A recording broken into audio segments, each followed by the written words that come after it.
Hey there, and welcome back to Bedtime Story. I know many of you listen to these videos as you fall asleep, so before you settle in, I'd really love to hear in the comments, where are you tuning in from tonight?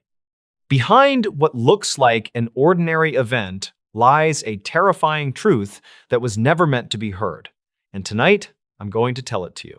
If these strange and mysterious stories keep you company at night, leaving a like and subscribing would mean a lot. Now, let's relax, get cozy, take a slow breath, and dive into tonight's story.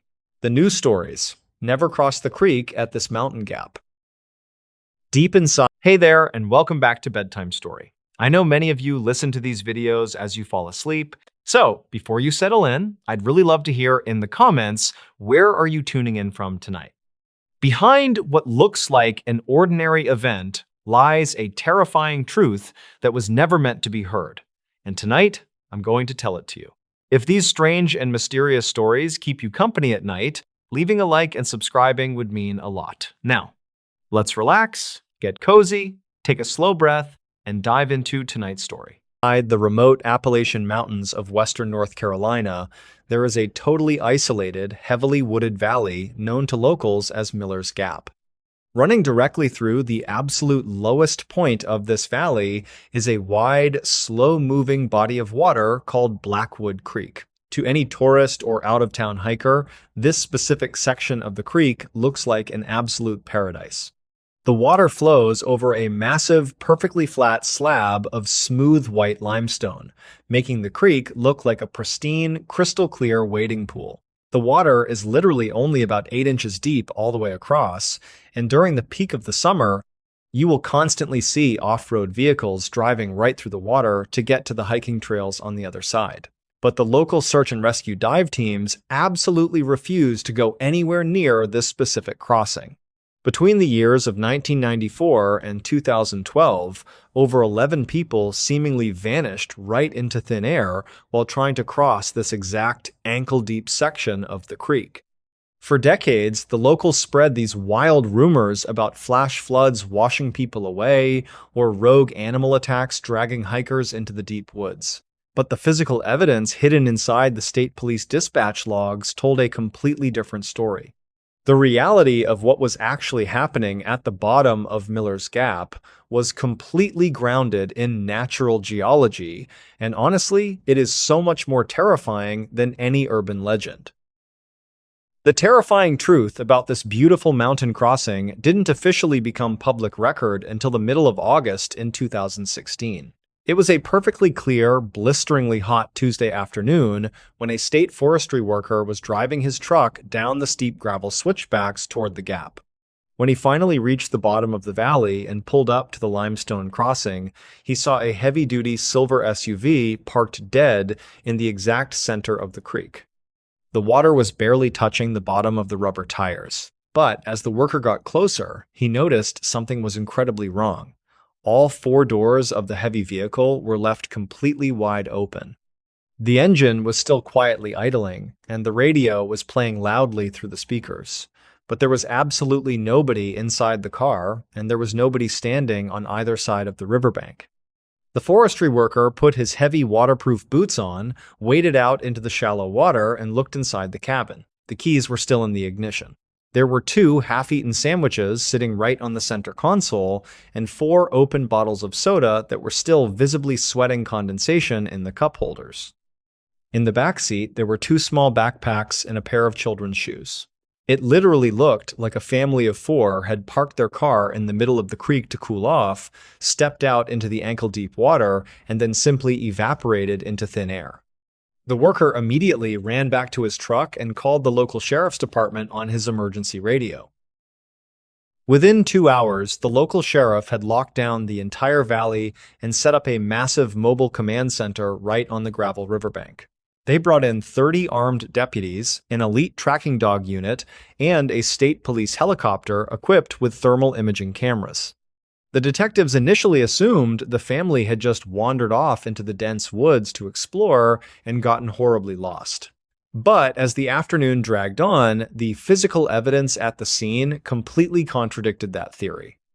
The tracking dogs were brought out to the edge of the water to pick up a scent, but they just paced back and forth, whined, and sat down in the mud. There were absolutely no wet footprints leading away from the creek on either side of the bank.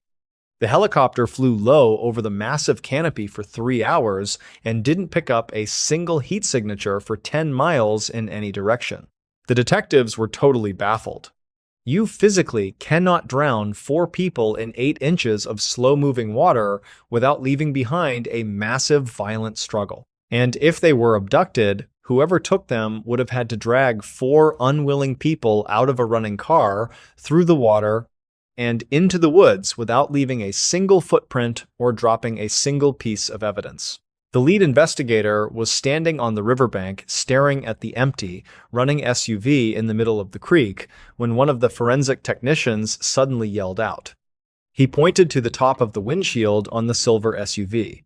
Mounted directly behind the rearview mirror was a small, high-definition black plastic dash camera. It was hardwired to the car's battery, and a tiny red light on the side indicated it was still actively recording. The forensic team immediately rushed out into the water, carefully popped the small memory card out of the camera, and brought it straight to a heavy-duty laptop sitting on the hood of a police cruiser.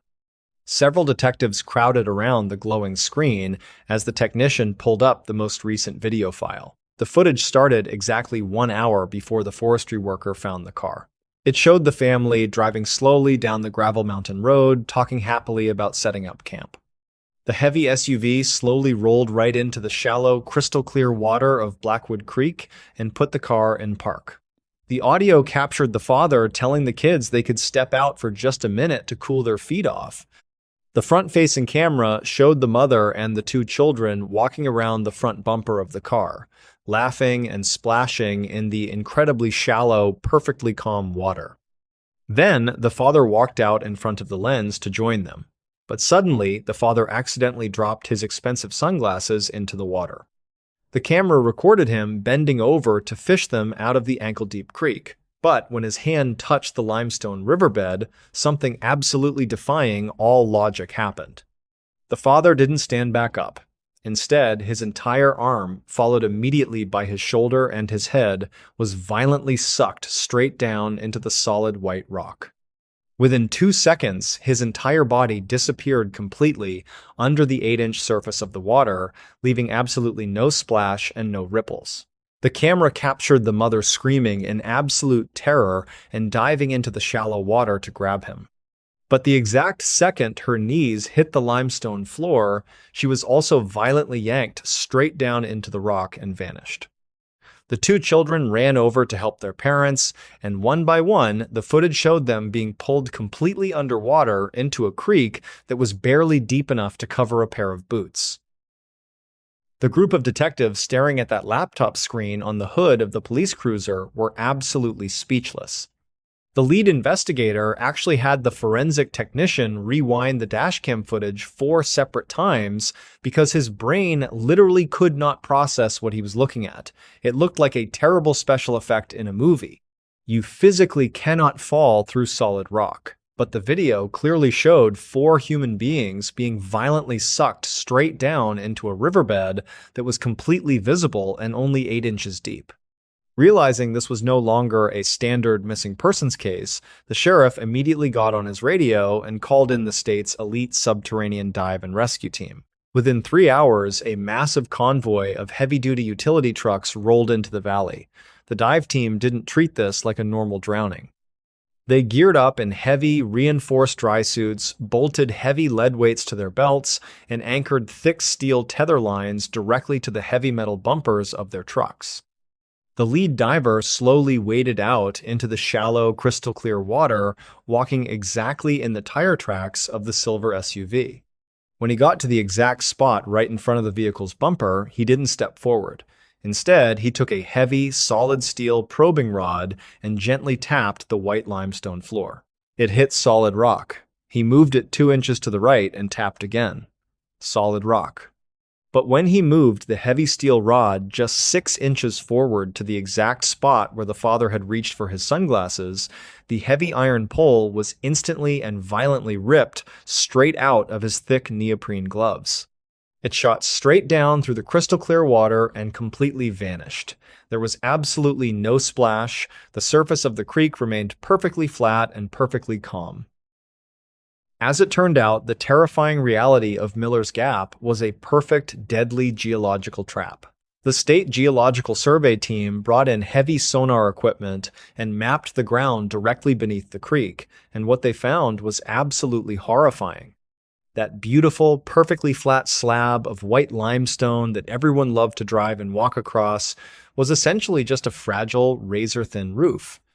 Directly beneath Blackwood Creek was a massive, violently rushing underground river system that had been carving out a huge subterranean cavern for millions of years. At that specific spot right in front of the SUV, the limestone roof had finally worn completely through, creating a jagged, vertical fissure about 3 feet wide. But the real terror was the optical illusion. Because the crystal clear water of the creek was rushing completely flat and smooth over the top of this hole, the natural refraction of the sunlight made the massive gap completely invisible from above. It looked exactly like the rest of the solid, safe rock bottom, but mechanically it was a death trap. The water rushing over that hidden gap was pouring straight down into the pitch-black cave system below, creating a massive, inescapable hydraulic siphon. It was literally pulling thousands of gallons of water straight down into the earth every single minute. It was basically a giant, invisible vacuum hidden perfectly beneath 8 inches of totally calm, inviting water. The dive team had to secure heavy-duty motorized winches to the trees just to lower themselves into the vortex without being instantly crushed by the sheer water pressure. When they finally breached the subterranean cavern, their heavy flashlights illuminated a massive pitch-black echo chamber filled with violently churning, freezing water. The physical reality of what happened to the family was absolutely devastating. The forensic engineers calculated that the hydraulic pressure of the invisible siphon was pulling with over 800 pounds of downward force. When the father accidentally dropped his sunglasses and reached into the water to grab them, his hand broke the visual plane of the hole. The second his fingers entered the current, the vacuum instantly grabbed his arm and violently ripped his entire body down into the dark. It was so fast and so powerful that a human being literally couldn't fight it. When the mother and the children desperately reached into the water to pull him out, they were instantly grabbed by the exact same mechanical force and flushed straight down into the flooded, pitch-black underground cave system. There were absolutely no pockets of breathable air down there. They didn't stand a chance. Following the horrific recovery operation, the State Forestry Department didn't even bother putting up warning signs. They literally brought in a demolition crew, packed the white limestone shelf with heavy explosives, and completely blasted the entire crossing into massive, jagged boulders so that absolutely no one could ever walk on it again. Today, the silver SUV remains sitting in a police impound lot, and county road officials built a massive steel bridge right over the ruins of the creek. The stories. This isolated winter cabin is actually a deadly trap. The Allagash Wilderness in northern Maine is one of the most unforgiving environments in the United States. By mid-January, the temperature routinely drops to 20 below zero, and the snowdrifts can easily swallow a full-size truck. It is a place where a simple mistake, like twisting an ankle or dropping your keys in the snow, can be fatal in a matter of hours. The people who live up there respect the cold. But to outsiders, the idea of a snowed-in cabin in the deep woods sounds romantic and peaceful. In January of 2022, a 35-year-old freelance architect named Marcus Thorne was looking for exactly that kind of peace. Marcus was facing a massive deadline for a commercial design project and needed absolute silence. No emails, no phone calls, no city noise. He went online and found a listing on a secondary vacation rental site for an incredibly cheap, highly isolated A-frame cabin. The listing stated it was completely off the grid, heated by a massive cast-iron wood stove, and located 2 miles past the county plow line. You had to snowshoe in. To Marcus, it sounded like the perfect fortress of solitude. He booked it for 10 days, packed his SUV with heavy winter gear and a massive cooler of food, and drove north into the whiteout. Marcus arrived at the GPS pin on a Tuesday afternoon. The paved road simply ended at a massive wall of plowed snow. Beyond that, there was only a narrow, unbroken trail winding into the dark pine forest. He parked his truck, loaded his supplies onto a heavy plastic utility sled, strapped on his snowshoes, and began the brutal 2-mile trek. The cold was shocking. It burned his lungs with every breath. But after an hour of exhausting, sweaty work, he saw the steep, black metal roof of the A-frame cutting through the trees. It looked exactly like the photos. A picturesque, rustic retreat surrounded by millions of acres of silent, frozen wilderness. He dragged his sled onto the front porch, retrieved the heavy brass key from the frozen lockbox, and pushed the front door open. The inside of the cabin was freezing, but it was clean and well-stocked with split firewood. Marcus spent the first 3 hours getting the wood stove blazing, unpacking his groceries, and setting up his laptop on the heavy oak dining table. As the cabin slowly warmed up, the sun set, plunging the woods into total darkness. Marcus felt a deep sense of accomplishment. He was completely alone, miles from another human being. But as he started to settle in for his first night, he noticed a few architectural details that didn't make sense. Architects notice things that normal people overlook. It's their job to understand how a space functions. The first thing that caught Marcus's eye was the front door. When he closed it to lock up for the night, he noticed the weight. It wasn't a standard exterior wooden door. It was a solid steel security door, the kind used in commercial warehouses, but it had been wrapped in a thin wood veneer to look rustic, and the lock was entirely backwards. It was a double-cylinder deadbolt. That means there was no thumb-turn latch on the inside. To lock or unlock the door from the inside, you had to use the actual physical key. It was a massive fire hazard. If the cabin caught fire in the middle of the night, you would have to find the key in the dark just to escape. Marcus thought it was incredibly stupid, maybe just extreme paranoia from a property owner worried about bears breaking in. He left the key sitting on the kitchen counter, locked the door, and went to bed. The wind howled against the A-frame all night, but the thick walls blocked most of the sound. He slept heavily, completely unaware of what the cabin actually was. On Wednesday morning, the weather forecast on his satellite radio called for a massive nor'easter. A blizzard was rolling in off the Canadian border, promising 3 feet of fresh snow and whiteout conditions for the next 48 hours. Marcus didn't care. He had enough chopped wood and canned chili to last 2 weeks. He spent the entire morning sitting at the oak table, drafting blueprints and listening to the wind pick up outside. Around noon, he took a break to stretch his legs. He walked over to the large picture window facing the forest to watch the snow start to fall. He leaned his forehead against the cold glass. That was when he noticed the second anomaly. The window wasn't made of standard double-pane glass. When he tapped it with his knuckle, it sounded dull and heavy. It was polycarbonate. Shatterproof plexiglass. Marcus frowned and looked closer at the window frame. There were no latches on the inside to open it for a breeze. He looked through the clear plastic to the exterior frame. Driven deep into the wood on the outside of the window were heavy, galvanized steel lag bolts. The window had been permanently sealed shut from the outside. You couldn't break it, and you couldn't open it. A cold prickle of unease washed over him. He walked to the kitchen window. Same thing, heavy plexiglass bolted from the outside. He checked the small window in the bathroom. It was identical. The cabin wasn't just weatherproofed, it was fortified. It was designed exactly like a pressure vessel. Marcus tried to rationalize it. Extreme weather requires extreme building methods, right? But the logic felt thin. He walked back to the kitchen and looked at the heavy steel front door and the double-cylinder deadbolt.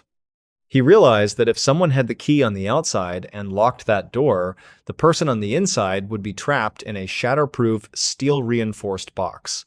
There was literally no secondary exit. No back door, no sliding glass door. The cabin was a single point of entry, perfectly sealed. Marcus suddenly felt very claustrophobic. He decided he was being paranoid. He just needed to get some fresh air. He grabbed the heavy brass key off the counter, stuck it in the deadbolt, and turned it. The lock clicked open. He pushed the heavy steel door. It opened about 2 inches and then stopped with a hard metallic clunk. Marcus frowned. He pushed harder, putting his shoulder into it. The door wouldn't budge. He opened it the 2 inches allowed and peered through the crack into the freezing wind. His stomach dropped into his boots. On the outside of the door, attached to the exterior frame, was a massive, heavy-duty steel padlock hasp. And hanging through the hasp was a thick, hardened steel padlock. It wasn't there when he arrived. Someone had sneaked up onto the porch while he was working while the wind was howling and locked him inside. The 2-inch gap was just enough play in the hasp to let the door rattle, but nowhere near enough to squeeze a hand through to reach the lock. Marcus was sealed inside the cabin. He immediately shoved his arm through the crack, trying to reach the padlock with his bare hand, but the angle was impossible. The freezing wind whipped through the small opening, chilling him instantly. He slammed the door shut and locked the deadbolt, his hands shaking violently. He wasn't alone in the woods. Someone was out there in the blizzard, and they had just locked him in a cage. Marcus ran to the large picture window and stared out into the blinding white snow. The blizzard had fully arrived. Visibility was down to less than 30 feet. He couldn't see the tree line. He couldn't see any footprints on the porch. The heavy snowfall had already erased them. He was trapped in a reinforced box miles from the nearest plowed road, with a predator waiting right outside. He grabbed his satellite radio to try and find an emergency broadcast channel, but the screen was dead. He checked the batteries. They were fresh. Then he looked at the ceiling. In the corner of the room, disguised perfectly as a small black carbon monoxide detector, was a tiny glass lens. It was a wide-angle camera, and the small red light next to it was blinking. Whoever had locked him in wasn't just leaving him to freeze. They were watching him panic. Marcus stared at the blinking red light. The panic hit him like a physical blow, but he forced it down. He was an architect. He designed buildings for a living, which meant he knew exactly how to break them apart. He grabbed the heavy cast-iron fire poker sitting next to the wood stove. He walked straight over to the large picture window, gripped the iron bar with both hands, and swung it like a baseball bat right at the glass. The impact sent a violent, numbing shockwave up his arms, nearly dislocating his shoulders. The iron poker bounced right off. The plexiglass didn't even have a scratch on it. It was aerospace-grade polycarbonate, exactly the kind they use in bank teller windows to stop bullets. He swung again, aiming for the wooden frame this time. The wood splintered slightly, but the massive steel lag bolts holding the window in place on the outside didn't budge a millimeter. He was wasting his energy. He dropped the poker and started pacing the main room, breathing heavy, trying to think logically. The satellite radio wasn't just dead because of the storm, it was actively jammed. Whoever built this place had installed a localized signal blocker to cut off the outside world. He was standing inside a perfectly designed kill box. He went into the kitchen and started tearing through the drawers, looking for anything he could use as a heavy breaching tool. He found basic cooking utensils, cheap kitchen knives, and cans of soup. There were no hammers, there were no screwdrivers. The owner had completely stripped out any tool that could be used to dismantle the interior. Marcus noticed that the firewood stacked neatly by the stove was already pre-cut into small logs. There was no axe. The psychological terror of the situation really started to sink in. He walked over to the camera, disguised as a carbon monoxide detector on the ceiling. He didn't try to smash it. If he broke the camera, the person watching might decide the show was over and do something drastic. Instead, he grabbed a roll of heavy duct tape from his supplies, ripped off a piece, and slapped it directly over the lens. The red light glowed dimly through the silver tape, but he was finally out of sight. That tiny act of defiance gave him a sliver of control, but he knew it wouldn't last. The guy outside wasn't just going to let him sit there in the dark. They had a plan, and Marcus was the main event. Around 8 p.m., the cabin started to get terrifyingly cold. Marcus walked over to the cast-iron wood stove to throw another log on the fading fire. He grabbed the thick metal handle of the stove door and pulled. It was stuck. He pulled harder, bracing his heavy winter boot against the base of the stove for leverage. It wouldn't open. He grabbed his flashlight and shined the beam on the hinges. Someone had driven thick metal wedges into the hinge pins from the outside, likely accessing it through the exterior chimney cleanout door. They had completely locked the firebox shut. That pre-cut wood stacked nearby was just a prop. It was a sick joke. The owner never intended for Marcus to use the stove. As the small fire inside slowly burned out and turned to ash, the temperature in the cabin plummeted. It was 10 degrees outside, and the blizzard was screaming against the walls. Without a heat source, the interior of the A-frame would hit freezing within a few hours. Marcus suddenly realized what the trap actually was. It wasn't a slasher movie scenario. It was an exposure chamber. The guy outside didn't need to come in with a weapon. He just had to wait for the main winter to do the dirty work. The cabin was a giant freezer, and Marcus was locked inside. Marcus put on every single piece of winter clothing he had brought with him. He wore 2 pairs of long johns, thick wool pants, a heavy down parka, and 2 beanies. He wrapped himself in his extreme weather sleeping bag and sat in the dead center of the room. He couldn't stop shivering. By midnight, his breath was forming thick white clouds in the dark cabin. The silence between the howling gusts of wind was deafening. He knew that if he fell asleep, he wouldn't wake up. Hypothermia is a liar. It makes you feel warm and tired right before your organs completely shut down. He had to keep moving. He had to find a structural weakness in the cabin. He forced himself to stand up. He grabbed the heavy fire poker again and began tapping it against the wooden floorboards, listening to the pitch of the wood. He moved methodically across the living room, tapping and listening. Thud, thud, thud. Then, right in front of the kitchen sink, the sound changed entirely. It went from a dull, solid thud to a sharp, hollow echo. The space underneath that specific floorboard was completely empty. He dropped to his knees and shined his flashlight on the wood. There were no nail heads. The board was friction-fitted. He wedged the tip of a kitchen knife into the seam and pried upward with all his remaining strength. The floorboard popped loose. Marcus pulled it aside, revealing a dark, narrow crawl space between the floor joists. But it wasn't just dirt underneath the cabin. He shined his light down into the hole and saw a smooth, poured concrete subfloor. Lying right there on the concrete, neatly arranged in a perfect row, were 3 driver's licenses and a collection of expensive watches. Marcus reached down with a trembling hand and pulled the IDs up. They belonged to 3 different men from 3 different states. The issue dates were all within the last 4 years.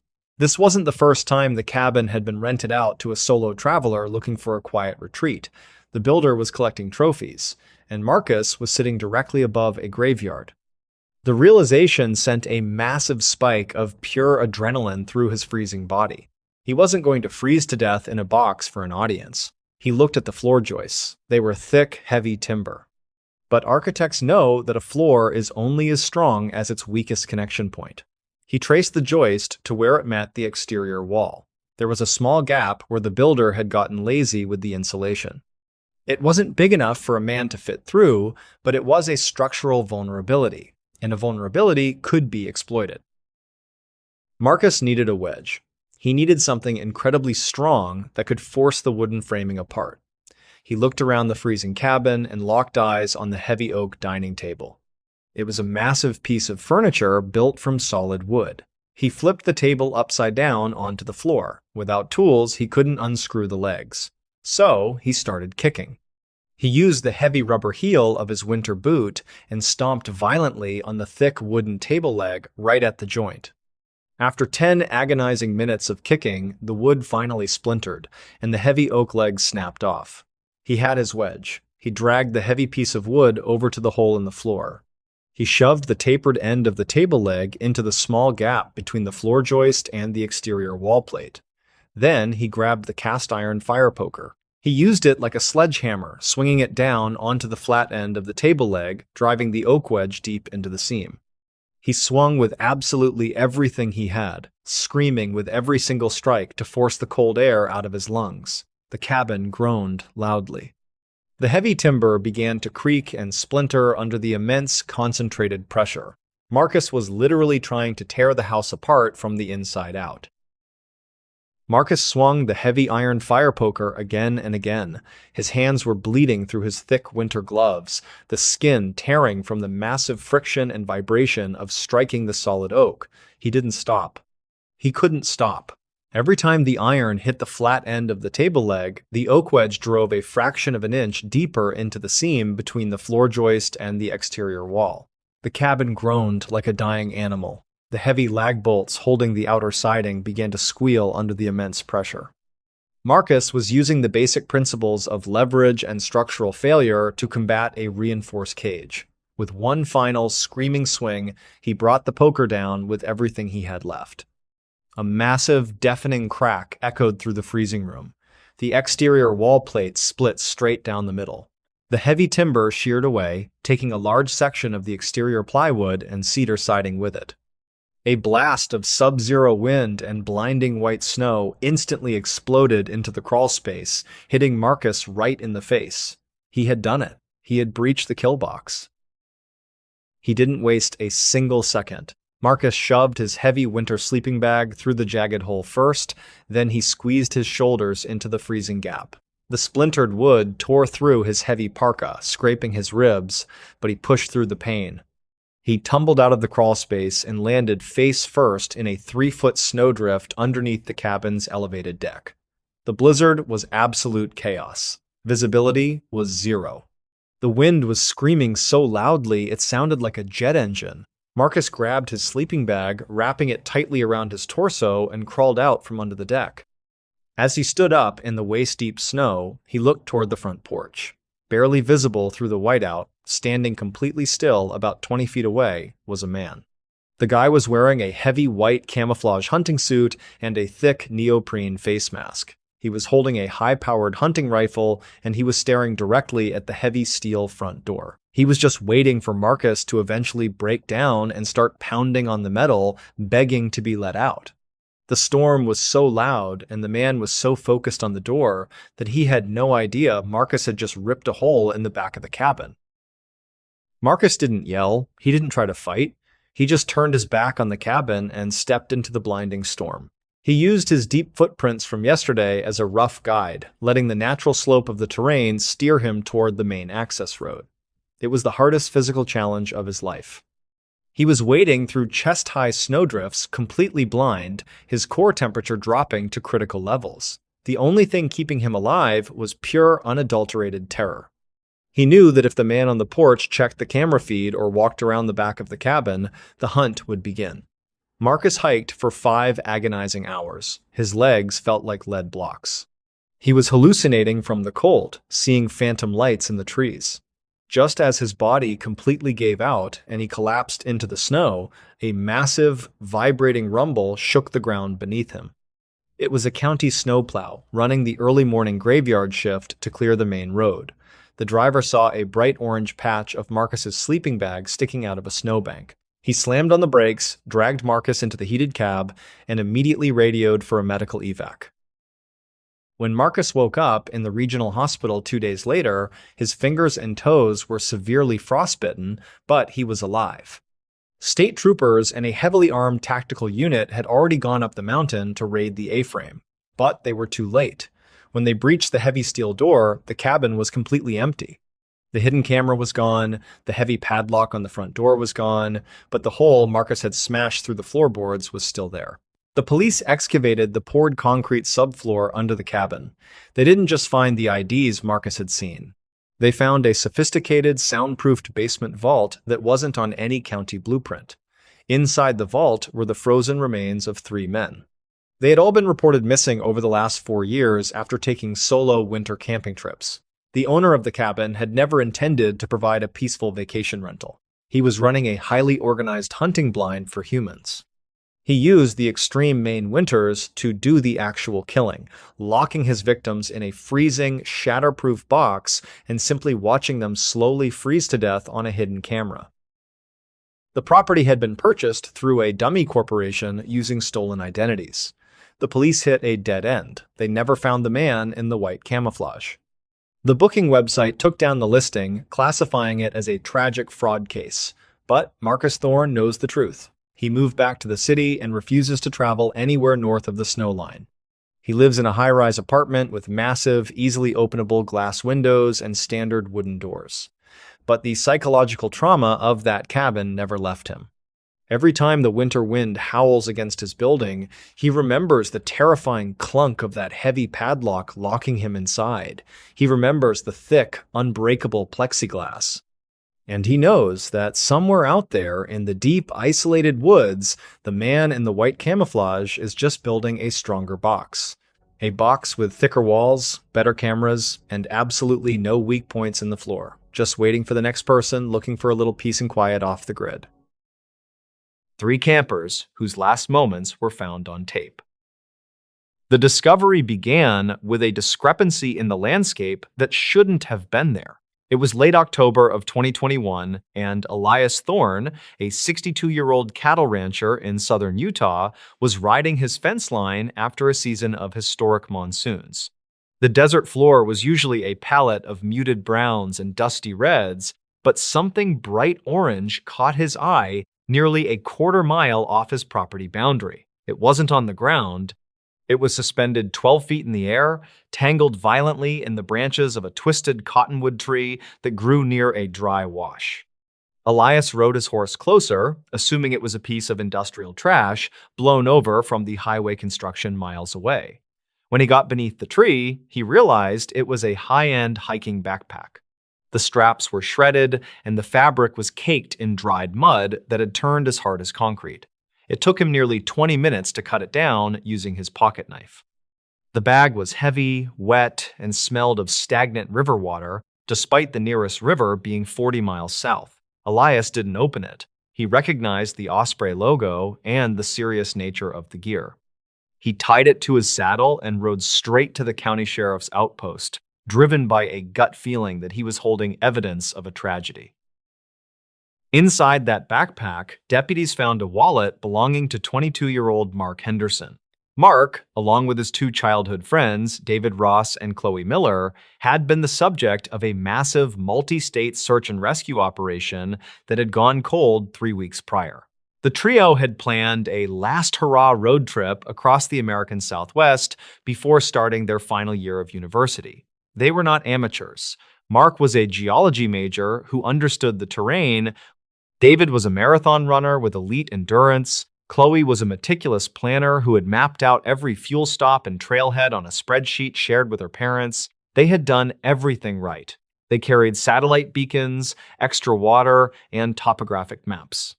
But the item that mattered most to the investigators wasn't the survival gear. It was a small, waterproof GoPro camera clipped to the front of the backpack's shoulder strap. The housing was cracked and the lens was scratched, but the SD card inside was intact. The footage recovered from that card provided a terrifying minute-by-minute account of how 3 intelligent, prepared people can vanish from the face of the earth in less than 60 seconds. The video files on the card began innocently enough, documenting the group's arrival at the trailhead of a remote slot canyon system near the Arizona border. It was a Tuesday morning in mid-September. The timestamp on the video read 8:14 a.m. The weather was perfect. The sky was a piercing, brilliant blue without a single cloud in sight. Mark is seen holding the camera, panning around the empty parking area, joking about how they have the entire wilderness to themselves. The temperature was already climbing past 80 degrees, and the air was bone dry. In the background, Chloe can be seen double-checking the weather report on her phone one last time before they lost cell service. The forecast called for a 0% chance of rain in their specific location. This was technically accurate. What the app didn't show, and what the group couldn't see from their vantage point on the ground, was a massive thermal instability building over a mountain range 50 miles to the north. In the high desert, distance is deceptive. A storm that feels a world away can become your problem in a matter of hours, traveling through the arteries of the earth with devastating speed. They entered the canyon just before 9 a.m. The footage from the next 2 hours is visually stunning. The sunlight filters down through the narrow crack in the sandstone, turning the walls into glowing sheets of orange and purple light. The mood is ecstatic. They are laughing, helping each other navigate the technical scrambles, and admiring the geological layers of the rock. At one point, David stops to point out a piece of driftwood wedged high up in a crevice above their heads. He jokes about how high the water must get to put a log up there. They marvel at the power of nature, treating the driftwood like a museum artifact from a distant past. They didn't realize that the log wasn't ancient history, it was a warning. The canyon they were hiking was essentially a funnel. It was the bottom of a drain for a watershed that covered thousands of acres. When rain falls on the slick rock of the high desert, it doesn't soak in. It runs off instantly, gathering speed and volume as it flows downhill, eventually converging into the very crack where Mark, David, and Chloe were eating their granola bars. The turning point in the footage occurs at 11:32 a.m. The group is deep in the Narrows section of the canyon. Here, the walls rise 60 to 80 feet straight up on either side, and the passage is barely 4 feet wide in some places. It is a beautiful, claustrophobic cathedral of stone. Mark is filming Chloe as she navigates a small puddle of standing water, trying to keep her boots dry. Suddenly, Mark stops. The camera jerkily pans upward toward the slice of blue sky visible far above them. "Do you hear that?" he asks. The audio picks up a faint, low-frequency vibration. It doesn't sound like water, it sounds like wind, or perhaps a jet plane flying at a very high altitude. David dismisses it, suggesting it's just the wind echoing off the canyon walls.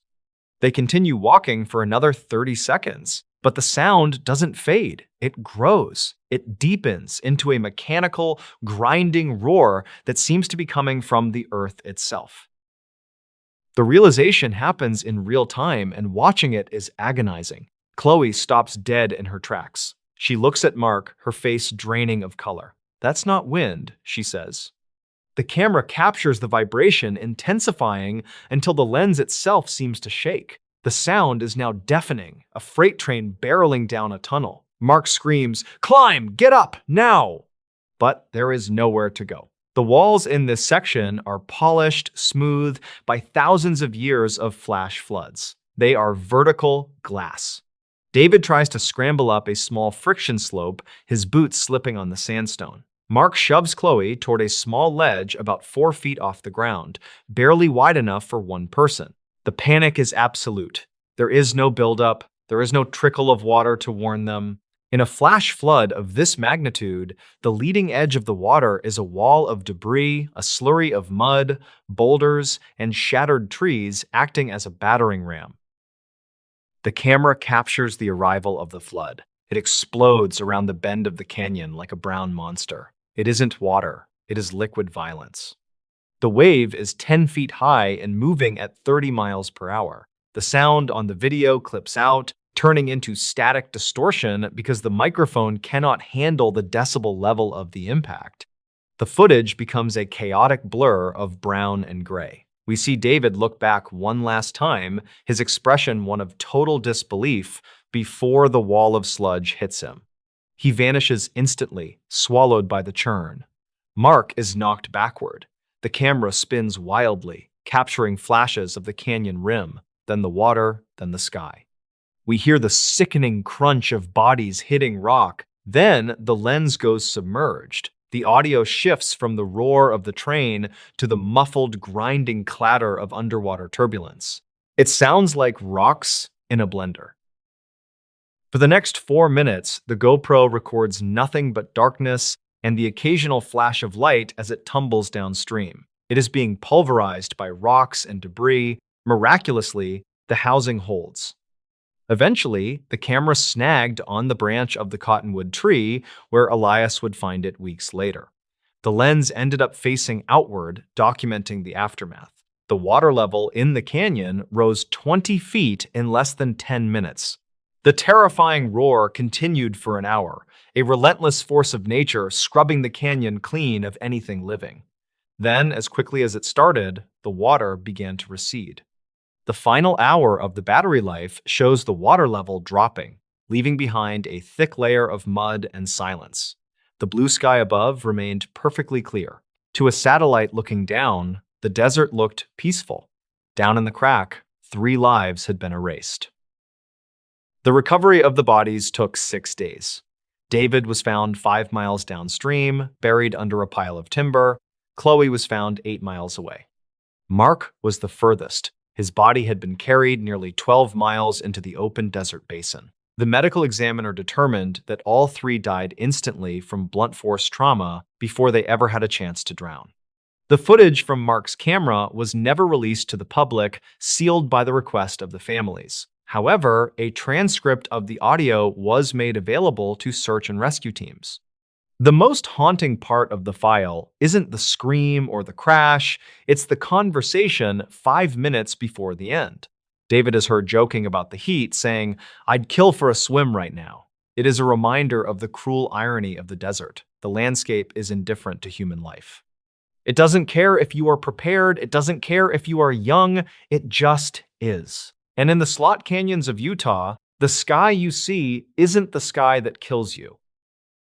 The initial recovery of the backpack was only the first domino in a chain of forensic discoveries that would haunt the search and rescue community for years. When the sheriff's deputies arrived at the coordinates provided by Elias, the rancher, they weren't just looking for bodies. They were trying to piece together a debris field that stretched for nearly 15 miles across the high desert floor. Flash floods in slot canyons don't just move water. They act like industrial grinders, pulverizing everything in their path against the sandstone walls. The sheer violence of the event meant that identifying personal effects was nearly impossible. A hiking boot found 3 miles downstream was stripped of its laces and sole, reduced to a scrap of leather by the abrasive silt. It was a sobering testament to the forces Mark, David, and Chloe had faced in their final moments. The search effort was massive, involving 3 county agencies, a National Guard helicopter, and dozens of volunteers on horseback and ATVs. The terrain was a nightmare of mud, quicksand, and tangled driftwood piles that could hide a body for decades. The first breakthrough came on day 4, when a cadaver dog alerted on a massive pile of debris lodged in a bend of the wash known as Dead Horse Curve. The dog, a veteran border collie mix named Ranger, refused to leave a specific knot of tamarisk roots and mud. Excavation teams spent 6 hours carefully removing layers of sediment by hand, bucket by bucket. Buried 5 feet deep, encased in mud that had begun to dry into a cement-like tomb, was David. His watch was still on his wrist, stopped at exactly 11:34 a.m. The time of death was precise to the minute. Chloe was found 2 days later, 8 miles downstream from the point of impact.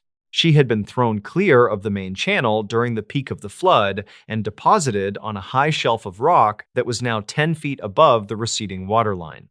The medical examiner noted that her injuries were consistent with multiple high-velocity impacts likely occurring within seconds of the water hitting them. It was a mercy, in a way. The chaos of the flood meant she likely never knew she was drowning. The physical trauma would have rendered her unconscious instantly. Her backpack was still strapped to her shoulders, though shredded. Inside a waterproof pocket, investigators found her phone. Remarkably, it was dry. When powered on, it revealed a series of photos taken just minutes before the end. They showed the group smiling, pointing at the narrow strip of blue sky, completely unaware that the same sky was currently killing them miles away. Mark remained missing for another week. The search had officially scaled back to a recovery operation with fewer volunteers and resources. His parents refused to leave the command post, sleeping in their car at the trailhead, waiting for news that their son wasn't alone in the desert. It was a drone pilot flying a grid pattern over a remote section of the wash near the highway who finally spotted something anomalous. A flash of color that didn't belong in the monochrome landscape of beige and brown. It was a piece of bright blue fabric half buried in a sandbar. Ground teams hiked in, battling heat exhaustion and dehydration to confirm the sighting. It was Mark. He had been carried the furthest, nearly 12 miles from the slot canyon, pushed by the relentless momentum of the water until the wash widened and lost its power. The investigation into the incident revealed a terrifying meteorological perfect storm. The thunderstorm that triggered the flood had occurred 40 miles north over a completely different drainage basin. The rain had fallen on a layer of slick rock known as impermeable crust, meaning zero absorption. Every drop that fell had to go somewhere, and gravity funneled it all into a single narrow exit point, the slot canyon. Radar data showed that the storm dropped 2 inches of rain in 30 minutes, a catastrophic amount for the high desert. The The water would have traveled across the open desert as a sheet flood before converging into the canyon, accelerating as the walls narrowed. By the time it reached the hikers, it was a wall of water moving faster than a car on a city street. The GoPro footage, though tragic, provided invaluable data for hydrological researchers. It confirmed that the sound of a flash flood precedes the water by only seconds in deep slot canyons. The acoustic warning, that low, vibrating hum Mark heard, is caused by the air being pushed ahead of the water column, compressed like a piston in an engine. This air blast often carries a distinct smell of ozone and wet earth, a sensory warning that few survive to report. The video also debunked the myth that you can outrun a flash flood. In the narrow confines of a slot canyon, the water moves faster than human reaction time allows. The only survival strategy is to never be in the bottom when the sky turns dark anywhere on the horizon, not just overhead. In the years since the tragedy, the families of Mark, David, and Chloe have worked with the National Park Service to install new warning signs at trailheads across southern Utah. These aren't generic warnings. They are specific, graphic, and urgent. They explain the acoustics of a flood. They explain that blue sky overhead means nothing if storm clouds are visible in the distance. And most importantly, they include a QR code that links to a localized, real-time weather radar specifically calibrated for the drainage basins, not just the general forecast. The goal is to give future hikers the one thing Mark, David, and Chloe didn't have: information that matches the reality of the terrain. The canyon itself remains unchanged. The next monsoon season washed away the last physical traces of the accident, the scars on the rock walls, the debris piles, the lost gear. Nature is efficient at cleaning up its own violence. But for the locals, the canyon feels different now. The guides who lead tours in the area often stop at the bend where the video was taken. They ask their groups for a moment of silence, listening to the wind. They tell the story not as a ghost story, but as a lesson in humility. The desert is beautiful, they say, but it is also honest. It doesn't hide its dangers. It just demands that you learn to read them before it's too late. And if you ever hear a sound like a jet engine where no plane should be, don't look for the source. Just climb. The stories. 3 hikers' final moments were recovered. The Cascade Mountains in Washington state hold many secrets that modern search and rescue teams cannot easily explain. A county file from 2019 details an incident involving 3 experienced friends who vanished without trace. Investigators eventually recovered their digital camera, but the images inside only created more questions about their final hours. Dispatch logs and state records conflict heavily on what actually happened during that cold weekend in late November. Mark was 31 years old and worked as a software engineer who loved exploring remote Pacific Northwest trails. His friend Sarah was 29 years old and trained actively as a physical therapist for high-altitude mountain climbs. The third member was John, a 32-year-old mechanic who photographed backcountry routes for an outdoor recreation blog. They traveled to a rugged section of the Cascades with the intention of completing a grueling 3-day trek. Archive notes indicate they parked their vehicle at a popular trailhead early on a Friday morning in late November.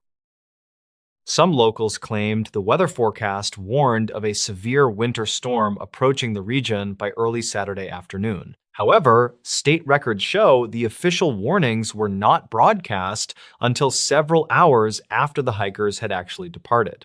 A park ranger reportedly saw the trio adjusting their heavy backpacks near the main information kiosk around early sunrise. The ranger noted they appeared well-prepared and carried adequate gear for survival in freezing overnight mountain weather conditions. Investigators never confirmed if the group actually registered their intended route in the physical logbook at the ranger station. Dispatch logs from that Friday evening show no emergency distress calls originating from the area where they supposedly hiked. The first sign of trouble emerged when John did not upload his scheduled blog update on late Sunday night. Family members contacted local authorities on Monday morning when none of the 3 friends showed up for work shifts. Search and rescue teams mobilized quickly and established a command center at the trailhead where their car safely remained. Helicopters conducted aerial sweeps over the dense pine forests, while ground crews deployed tracking dogs along the dirt paths. The initial search efforts yielded absolutely no physical evidence of an encampment along the primary mapped national trail system. A county file from 2019 describes the terrain as exceptionally treacherous due to sudden steep elevation changes. On the third day of searching, a tracking dog led handlers toward a steep ravine several miles off course. Handlers found a torn blue waterproof jacket snagged on a broken tree branch near the edge of the drop. Family members later identified the jacket as belonging to Sarah, but there was no sign of her anywhere nearby. 2 days after discovering the jacket, a volunteer searcher stumbled upon a digital camera resting quietly on a boulder. The camera was completely undamaged and sat entirely exposed to the harsh elements in a small rocky clearing below. Investigators carefully retrieved the device and transported it to a specialized forensics laboratory for immediate digital data extraction procedures. Technicians successfully recovered dozens of high-resolution photographs and 3 short video clips from the partially corrupted memory card. The contents of those files fundamentally changed the direction of the entire missing persons investigation almost completely overnight. The first series of recovered photographs showed the 3 hikers smiling and walking along a clearly marked dirt trail. The timestamp on these early images matched their anticipated progress during the first few hours of their mountain journey. However, the pictures taken later that afternoon depicted a sudden and unexplained shift in the surrounding dense natural environment. Mark and Sarah appeared distinctly anxious while staring at an area of thick brush just outside the camera frame. State records indicate the background foliage in these later shots did not match native plants found in the Cascades. The first video clip lasted only 14 seconds and featured completely distorted audio that investigators could not digitally enhance. In the brief footage, John is holding the camera low to the ground while running quickly through deep snow. The camera swings wildly and captures fleeting glimpses of tall shadows moving parallel to them deep in the woods. Some locals claimed these shadows were simply optical illusions created by the setting sun hitting the massive pine trunks. Forensic analysts noted the light source did not align with the sunset, but they offered no alternative scientific explanation. The second video was recorded much later that night, judging by the pitch-black darkness filling the entire screen. A single flashlight beam rapidly scans across a rocky outcropping while heavy breathing dominates the background audio recording track. Sarah can be heard whispering frantically about something destroying their tent, though the camera never captures the actual wreckage. Mark is heard telling John to turn off the light because it is drawing unwanted, hostile attention toward them. The clip abruptly ends immediately after a loud, metallic scraping sound echoes from somewhere high above their hidden position. The third and final video was timestamped early Sunday morning, long after the winter storm had reportedly passed through. The footage shows Mark sitting alone against a large gray rock while staring blankly directly into the glass lens. He is not wearing cold weather gear, and his exposed skin appears deeply reddened by severe, untreated frostbite damage. Mark speaks clearly to the camera, but his statements contradict the known geography of the entire mountain range entirely. He calmly describes walking through a massive underground concrete tunnel that goes on for miles beneath the forest floor. State records conflict regarding the possible existence of abandoned mining tunnels or hidden military bunkers in that specific sector. Archived notes from the Historical Society show no documented excavations matching the massive scale Mark described on the video. Dispatch logs indicate searchers spent an additional week scanning the area for any hidden cave entrances or deep sinkholes. They never found any geological anomalies that could explain where Mark might have filmed his final bizarre recorded testimony. The official search was eventually suspended due to accumulating winter snows that made further ground operations exceptionally dangerous forever. A county file from 2019 reveals several highly troubling inconsistencies regarding the recovered digital camera device itself. The internal battery was somehow fully charged when the volunteer found it resting quietly on the boulder that morning. Extreme cold temperatures typically drain lithium batteries within hours, yet this device functioned perfectly after days of outdoor exposure. The manufacturer reportedly could not replicate this strange battery retention in any of their subsequent laboratory environmental stress tests. Investigators never confirmed who placed the camera so carefully on the rock or why it was ultimately left behind. The following spring, a group of off-duty rangers conducted an unofficial sweep of the ravine near the jacket. They discovered a small campsite located roughly 3 miles away from the spot where the camera was previously found. The site contained a shredded nylon tent, 2 empty metal water bottles, and a heavily damaged global positioning device. State records show the serial numbers on the navigation unit matched the exact equipment John purchased several months earlier. There were no human remains, no sleeping bags, and absolutely no signs of a physical struggle in the vicinity. Forensic technicians managed to extract a partial track log from the ruined navigation device despite the heavy physical damage. The data indicated the group walked in a perfectly straight line for 14 continuous hours during the fierce storm. Navigating a straight path through that incredibly dense mountainous terrain is physically impossible for even the most experienced climbers. The tracked path went directly over massive sheer cliffs and deep impassable gorges without registering any changes in elevation. Some locals claimed the device must have malfunctioned due to the extreme atmospheric pressure drops associated with the blizzard. Dispatch logs from late 2019 mention a strange emergency call placed by an anonymous commercial airline pilot. The pilot reportedly observed 3 distinct flashing lights arranged in a perfect triangle on the ground near the search zone.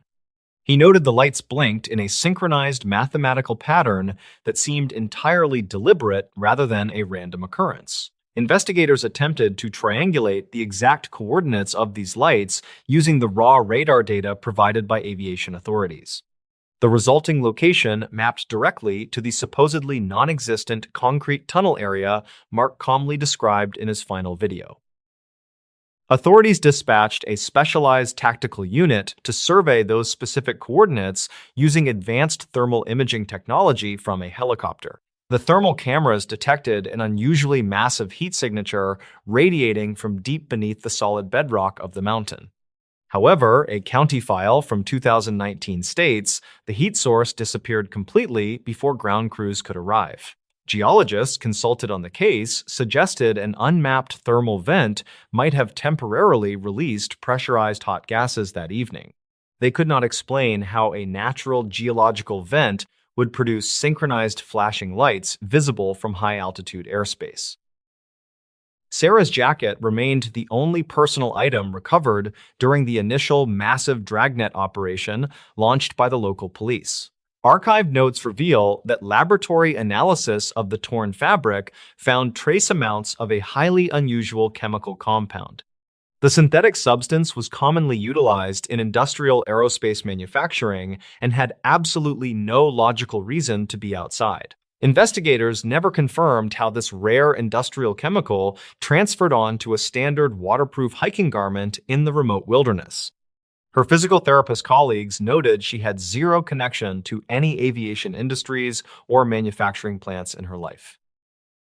Detectives decided to deeply investigate John's background to see if his backcountry blog held any hidden clues or motives.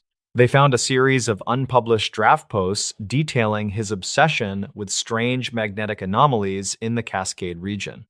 John had reportedly spent months interviewing reclusive locals about areas where compasses failed and electronic equipment behaved erratically underground. State records conflict on whether he specifically targeted this hike to verify those rumors or if it was coincidence.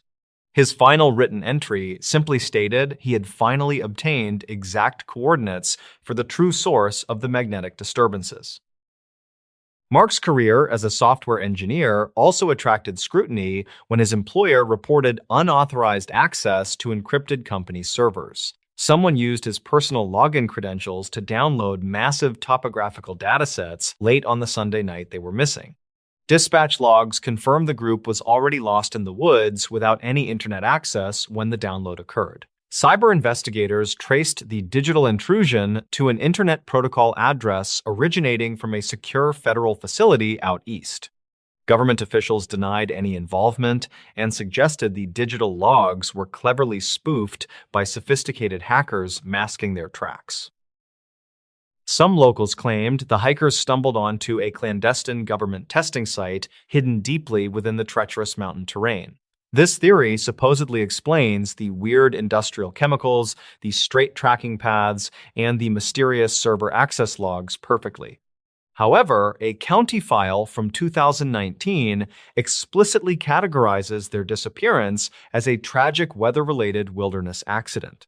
The families strongly reject this official conclusion and continually demand a renewed search effort using modern ground-penetrating radar. Authorities refuse to reopen the active search zone, citing severe budget constraints and the extreme danger of the landscape.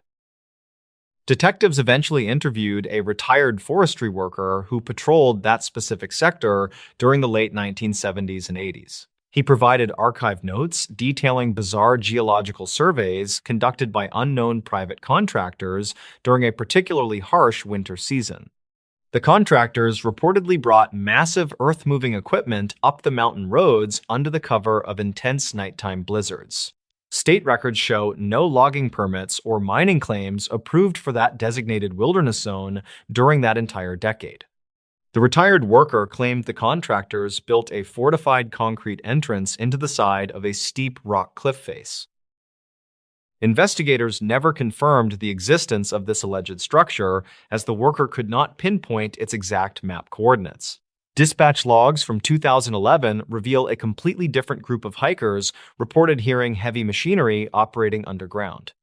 Responding deputies hiked into the valley but only found pristine wilderness and absolutely no signs of recent human activity. The deputies officially attributed the strange mechanical sounds to unique wind patterns echoing through the deep granite canyon walls. This explanation satisfied the local sheriff's department at the time, but the recent missing persons case brought renewed skepticism. A county file from 2019 highlights yet another puzzling detail discovered deep within the recovered camera footage. Forensic audio engineers isolated a faint, low-frequency hum running continuously beneath Sarah's panicked whispers in the second video. The rhythmic hum matched the acoustic signature of large industrial ventilation fans commonly used in massive underground mining operations. There are no active power grids or electrical supply lines running anywhere near that remote section of the national park. Some locals claimed secret generators must be powering a hidden facility, though nobody could ever provide any concrete proof. To complicate matters further, John's vehicle was extensively searched before his family arrived to retrieve it from the trailhead. Crime scene technicians dusted the interior for fingerprints and swabbed the steering wheel for any foreign biological DNA evidence. They discovered a single set of muddy boot prints on the driver's side floor mat that matched none of the hikers. The heavy tread pattern belonged to a specialized military-grade tactical boot not available for purchase by the general public. State records conflict on whether the car doors were actually locked when the initial rescue teams arrived at the lot. The mysterious boot prints suggested someone else accessed the vehicle long after the three friends departed for their trek. Investigators reportedly found an encrypted flash drive hidden underneath the spare tire in the trunk of the dusty car.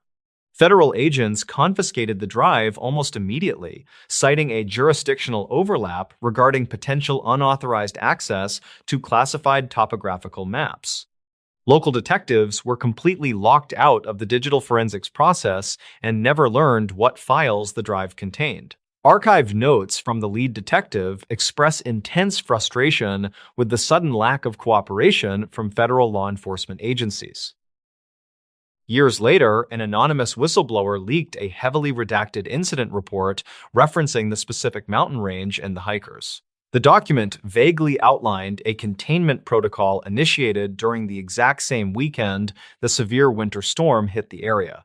The report mentioned recovering corrupted civilian media devices near a designated secure zone, but offered no further actionable intelligence. Journalists attempted to verify the authenticity of the leaked document, but government spokespersons refused to acknowledge its mere existence.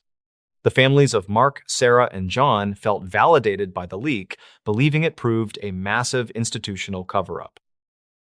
A private investigator hired by the families spent 2 years canvassing the small rural towns surrounding the Cascade Mountain Range.